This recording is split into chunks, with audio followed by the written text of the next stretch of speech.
азиатска литература. Корейски писател. Търся този момент на любов от пръв поглед. Категория е случайна книга. Книги втора ръка на много изгодна цена. Имам и Това съкровище. Английски четем, а тук имаме български превод. Вау! Много интересен формат. Най-много ми харесва, че има астрология в книгата. Всъщност, може да разбираме, че тези хора всъщност са котки. Тази книга е моя любима. Най-страшно беше за мен там онзи момент с монахинята. На мен ми е най-интересно как те ще разкажат своята история. Не как другите хора, не медиите, техните мисли, техните преживявания. Черно-белите котки са порода смокинг. Доста давно да си купя да имам и книга. Харесвам албатросите. И като видях, че пише Феникс и албатрос, и казах нещо за птици ще се разказва, ще е интересно. Имаме турски сериал, базиран на тази книга. Хора, които обичат книги, обичат музиката, обичат кей-поп музиката. Дебютира през 2013 година, а подписва договор през 2010 година. Дори чувството, че в някакъв момент времето спря. Здравейте, it's Елин Варан. Welcome в днешният книжен влог. Нека видим сега какво има тук. Между другото имам една друга книга, която ще ви покажа. Тя е също чисто нова, но не е от тази кутия. След малко ще ви покажа и нея. Но нека започнем първо с разопаковането. Окей. Сняг вали. Както виждате. Тъй като много искам да вали сняг, изключително много. А в момента снега се стопи и няма. Реших, че просто ще си създам атмосферата вкъщи. И ето ни тук. Добре, започвам с първата книга, която...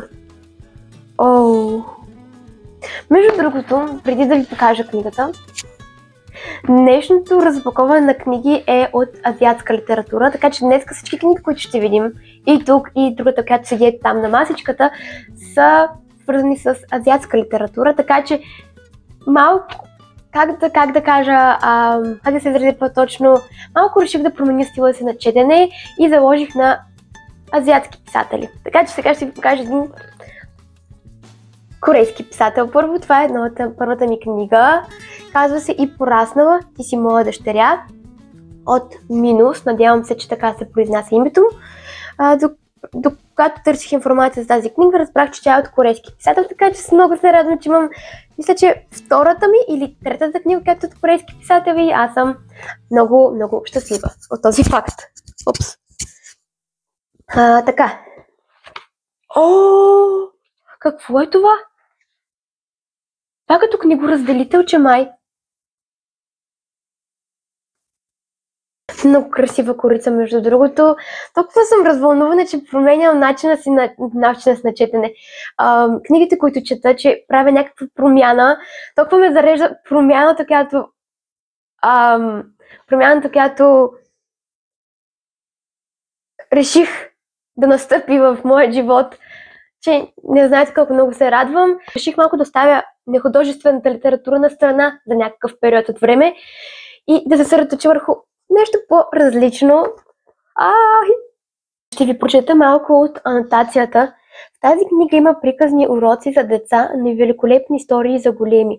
Много, много поучителни. Хората, които имат щастието да ги прочетат, със сигурност ще пораснат повече, дори да не са на детска възраст. И ще пораснат със всеки следващ прочетен разказ от този прекрасен сборник. Това е вълшебна книга. Не сте попадали скоро на такава. В нея ще срещнете пречудливи герои и не по-малко фантастични места. Ще бъдете свидетели на невероятни изненади. Ще сте очаровани. Това е книга с събитие, извисена до ниво на вечна притча. Вау! Бележки на автора. Обожавам, когато има бележки на автора. Сега той ще ни разкаже, предполагам, как е започнал да пише книгата. Ще ги подреждаме ето тук. Така е, да видим следващата книга, коя е. Вау! Тази има интересна корица. Тоест, много интересен формат. Не знаех, че Мичико Айома, всичко, което търсиш, се крие в библиотеката. Напоследък исках да чета нещо уютно, такъв тип книги, които носят уют. И прочетох, мисля, че ще излъжа, но мисля, че прочетох на Стефани Витанова в Goodreads ревю за тази книга. И мисля, че беше тя. И хареса ми ревюто и си казах, мисля, че е нещо, което търся. Така че ви представям поредната си книга. Сега отиваме към Япония. Да, Япония. Всичко, което търсиш, се крие в библиотеката. Вау, корицата също е зашеметяваща, но не бях виждала книга с такъв формат. Много интересно. И защо черната котка прилича на нашата. О, тук отново имаме някакви илюстрации. Каква интересна книга, вау! Много се радвам, наистина не знам дали го усещате или не, дали можете да разберете радостта ми, но много се радвам, че имам различен тип жанр книги, нещо различно. Аз така до утре мога да седя и да ги гледам. Първа глава. Томока. 21 години, продавач-консултант в магазин за дамско облекло.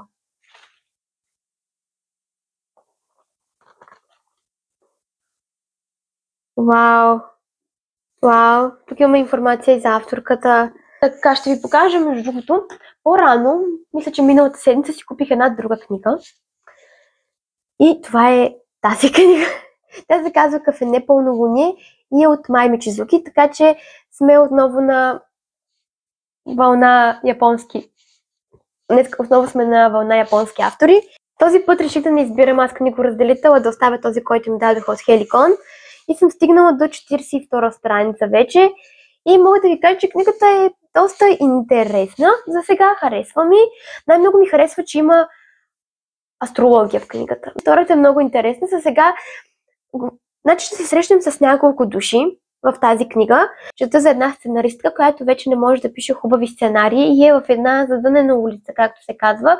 А пък Кафе пълнолуние, доколкото разбирам, нали аз съм все пак на 40 коя страница, се появява на хора, които са изгубили своя път. И се появява пред тях. И сега четох за какво е състоянието на нашата сценаристка и вчера започнах, вече стигнах до тази част, когато тя посети това кафене. Много интересен начин, по който посети това кафене. Един мъж и едно момче и дадоха визитна картичка на това кафене, всъщност момчето. И всъщност после разбираме, че тези хора всъщност са котки. Интересна тема. Имаме собственикът на кафенето е 2 метра. Котка 2 метра. И между другото, това, което разбрах, да ви кажа само нещо, че тази котка прилича на моят Феликс.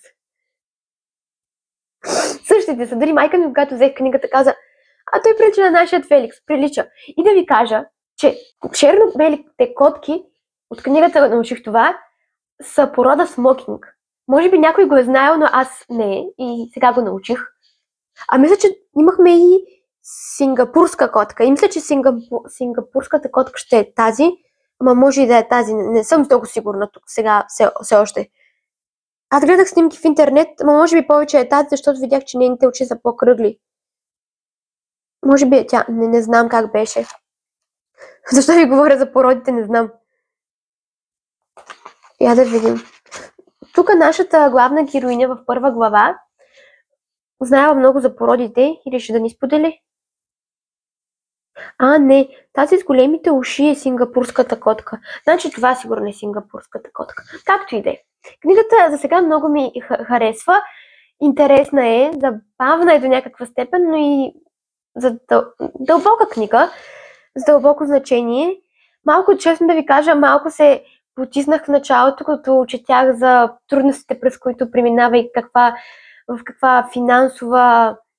какви финансови затруднения има главната ни героиня в момента. И четейки за нейните тревоги, нейните притеснения и там, когато тя ни разказва за живота си преди тези трудности, които има, някак си леко се потиснах, защото беше някак, не знам, поставих се един вид на нейното място и си представих колко е плашеща ситуацията и така че... сложила съм си косата върху микрофона, браво. Но нещо да се е чувало. Здравейте! Нека започнем с книжен анбоксинг на новите ми книги отново. Но този път от детския сектор ще видим детска литература. Отворих кутията по-рано, защото имаше и книжки, които не бяха за мен и трябваше да ги отделя. И сега ще ви покажа моите. Ще започна първо с тази, която супер много се вълнувам да ви покажа. А именно Малкият принц. Купих си тази книжка. Видях, че е 5 лева и си казах, къде не съм дала 5 лева? Защо да не си я купя? Така че в моята вече библиотечка ще имам и това съкровище с прекрасна корица на всичкото отгоре. И то не е скъпо. Да чете Малкият принц. Защо си реших да си поръчам книгата? Защото съм чела Малкият принц, когато съм била малка, но не си спомням много. Помням си, че имаше нещо за луна, лисица, роза и едно момче с руса коса. Това са моите спомени и ме дразнеше много и все още ме дразни. Все още ме дразни това и си казах, трябва да я прочета. И затова, като видях, че я има, си я купих, така че това е една от книгите, които предстоят да бъдат четени, са от моите TBR.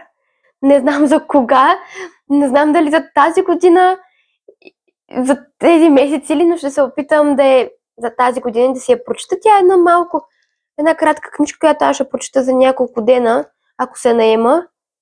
И вътре има много хубави илюстрации. Така че това е книжка, която предстои да прочета. Нека да видим следващата книга, коя е. Следващата книга е ето тази. Купих си Покахонтас. Това е втората ми любима принцеса, Покахонтас. И се канех доста давно да си купя, да имам и книгата, не само съм гледала анимацията, а и да имам и книгата.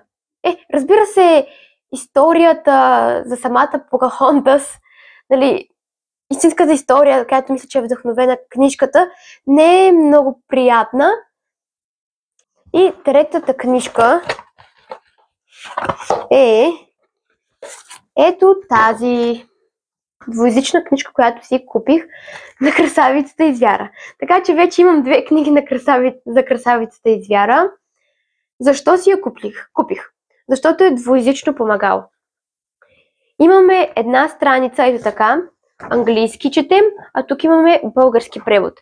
И някои от думите, които аз и знам, защото са лесни, поне тези, които виждам тук, са ти написани и са обяснени какво означават. Смятам, че е добър начин. Вие знаете, че аз сама се обучавам в английски език и търся всякакви начини да ставам по-добра. От много години, някъде около 5-6, микрофона ми къде е отишъл и много ме дразни, не мога така. Ще го държа така. Някъде от 5-6 години, може би. И, нали, гледам така да съм заобиколена от много английско съдържание. Дори когато гледам неща на корейски. От време на време уча и него, но малко съм останал в застой този език, защото така стана. Но когато гледам нещо на корейски, винаги гледам да има английски превод, така че упражнявам и двата езика. В английския съм къде по-добре, корейския не съвсем, защото бях добре, но когато спреш да практикуваш един език, ти го забравяш. И в момента, тъй като миналата година бих казала едни 30%, ако съм учила, то не е много. И така, да, историята е интересна с езиците, но както и да е. Когато поръчвах други книжки, видях, че има и такава и си казах, ще си я взема. Мисля, че ще ми е от помощ. И всъщност препоръчвам я на хората, които искат да научат по-добре английски. Изобщо, ако сега сте в училище, начален етап и учите английски, също би ви била от полза. Както и това, ще кажа едно такова напомнене и към родителите, нали, ако искате по някакъв начин, нали, да ми помогнете да научат английски. Смятам, че чрез такъв тип приказки, които са двуезични, ще е от полза, защото имаш английски, имаш и българския превод, но трябва да се наблюдава да не четат само български, английския да остава. И това го има. Тъй като я прочета, ще ви кажа как съм се справила. Малко странно звучи да кажа това, но да. Ще ви кажа дали съм научила нещо ново, дали ми е била изключително лесна или пък не. Знаете, все пак литературният английски не е като разговорния, има разлики, така че ще видим. Това е новата ми книжчица, която реших да ви покажа. И има повече. И знаете ли, най-много се радвам, че има различни картинки. Тази книга, която имам, тя е на ето тази поредица. Ето това е на друго издателство и друга поредица би трябвало да не знам. Картинките сега са различни, което ме радва.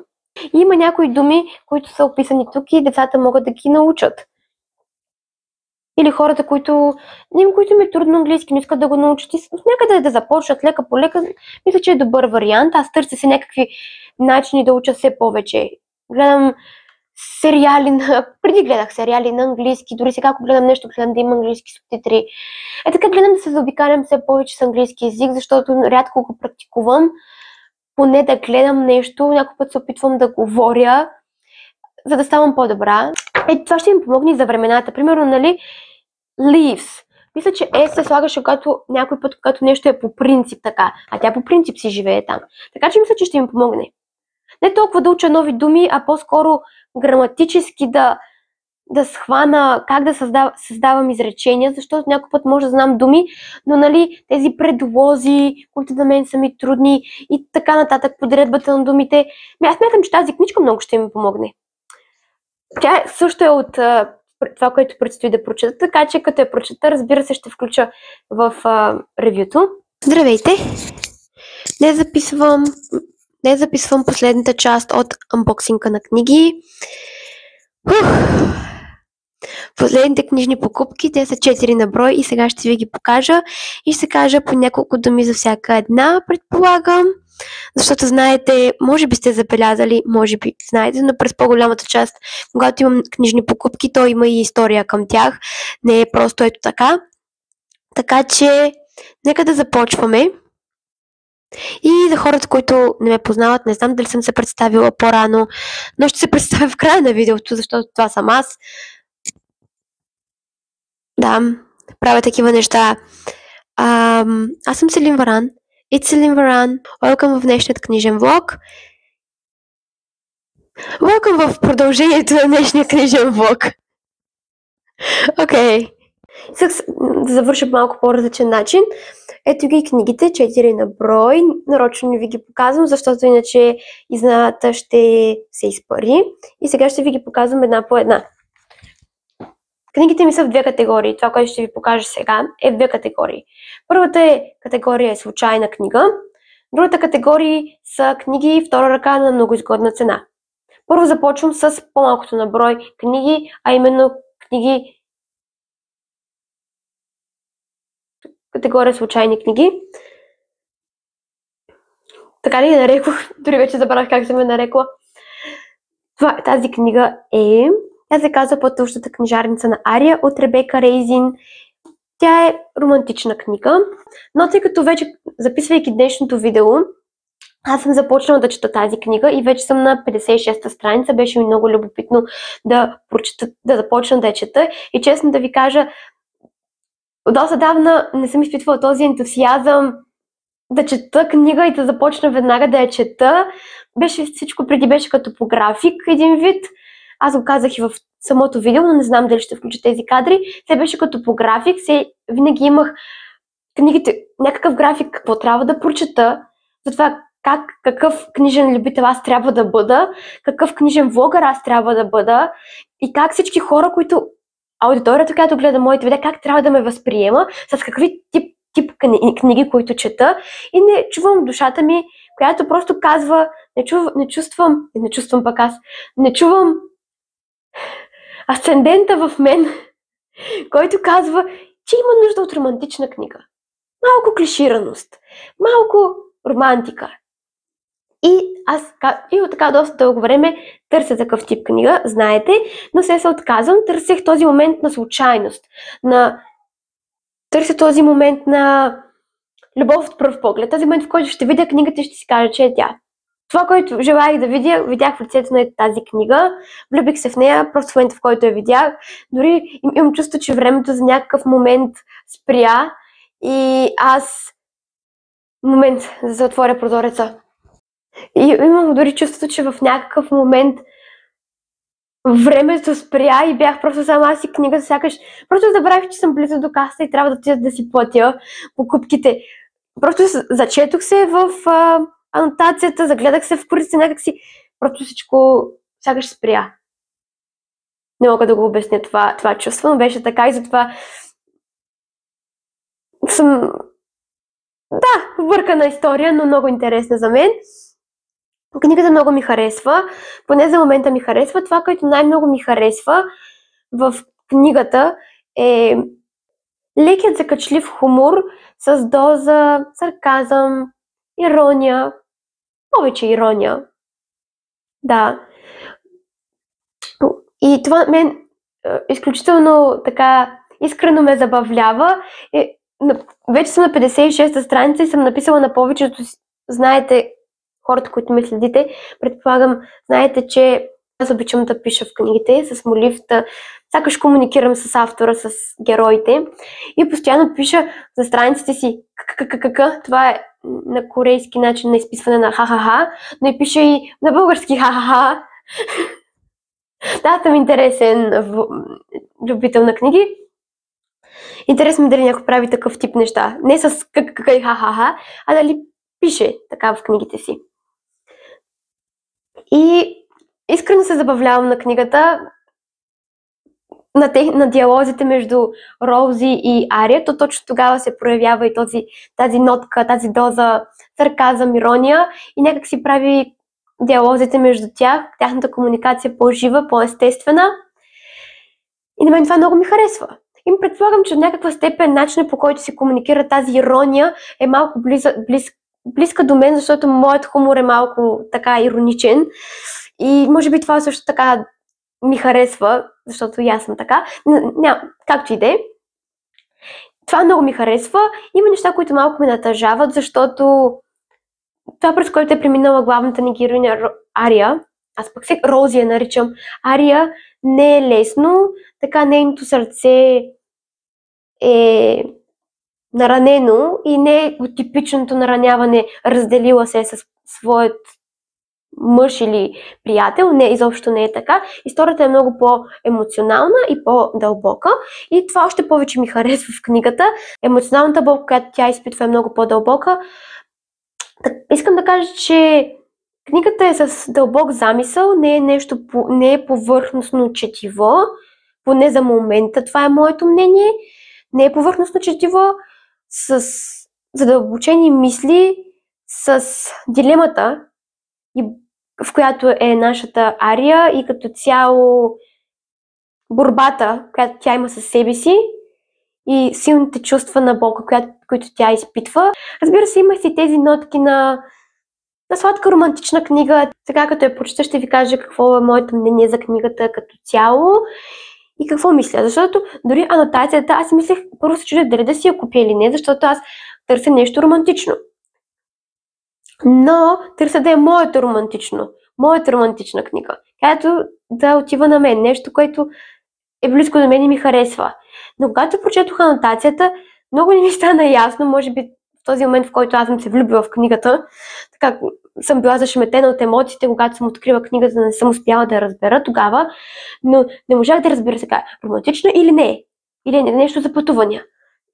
Наистина не разбрах, което беше много странно, сякаш съм ударили с чук по главата, но си я взех, защото си я харесах, си казах, вземам си я.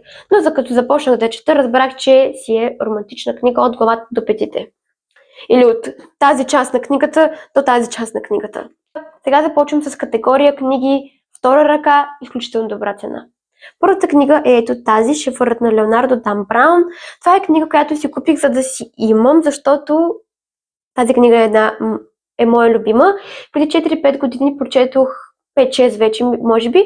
Така взех назаем тази книга и много ми хареса.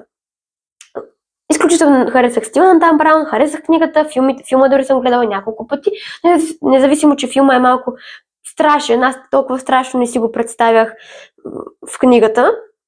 Най-страшно беше за мен там, където онзи момент с монахинята. И този човек, който сам се наказваше, бичуваше се поради... Да, както и те. Този момент за мен беше много страшен във филма. Но в книгата не беше така. И при няколко дни се сещам, това е една моя любима книга. И аз я нямам. Как е възможно аз да нямам тази книга? Трябва да я намеря. И започнах да търся втора ръка, защото за мен беше важно да намеря с това издание, с което аз съм чела. Аз съм чела книгата с това издание. И аз исках тази книга с това издание. Исках да запазя по някакъв начин спомена, когато съм чела и да имам това усещане.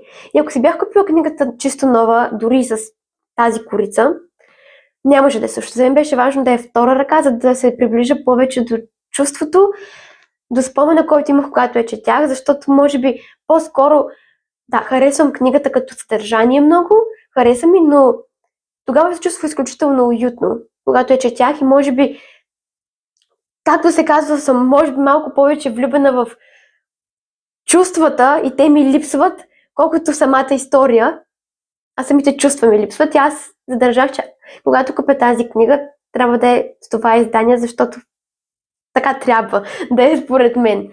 Но не се чувствам виновна, че съм си купила книга, която няма да прочета, а ще си я пребера, първо, защото харесвам книгата, второ, няма нищо лошо да имаш книга от Дан Браун в библиотечката си. Трето, защото продадох 2 книги и сега на тяхно място мога да сложа тази прекрасна книга. Тази прекрасна корица. Старо издание, добро качество. Следващата книга е за всички хора, които са фенове. Всички хора, които стоят зад музикална група. Хора, които обичат книги, обичат музиката, обичат кей-поп музиката, интересуват се и от Южна Корея, от корейски език и така нататък.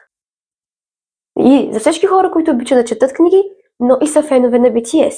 Не на някоя кей-поп група, а на BTS, която дебютира през 2013 година, а подписва договор през 2010 година. Не всички момчета. За J-Hope знам, че подписва през 2010. Откъде знам? От книгата, защото вчера започнах да я чета. Тя дойде преди 1-2 дена и аз загледах така. Любопитна съм винаги, аз съм любопитен човек и се загледах, почнах да чета и ми стана много интересно и си казах, трябва да я започна колкото се може по-бързо. Интересно е, много факти научавам, като че са били 15 трейнита, които са се борили за това да са в групата BTS. Но сега имаме тези 7 момчета, които си познаваме от 10 години вече. Аз не чак от 10 години, а от последните няколко години, когато започнах да уча корейски език, което само да вмъкна в момента малко съм стопирала, защото много неща правя. Но започнах да уча корейски език, така стигнах до тази група. Явно няма как да се измъкнеш. Ще се срещнеш с тях по някакъв начин. И чак тогава аз се запознах с групата. И така изобщо проявих голям интерес и към всичко започна от корейският език. Така аз почнах да се интересувам много от Южна Корея. След това научих и за тази група, BTS. Започнах книгата да я чета. Това е втора ръка книга, само да ви кажа. На изключително добра цена според мен. Много добра. Аз даже започнах, ето до тук съм. Четох, стигнала съм до частта, в която J-Hope вече отива в общежитието. Първо впечатлението, което сам си е направил, когато е встъпил там, запознанството му с Шуга, техни мисли има споделени тук, и Шуга също е споделял свои мисли, има и той разказва и как е стигнал, как се е явил на прослушване, т.е. за Big Hit Entertainment, така че интересно ми стана да видя как те ще разкажат своята история.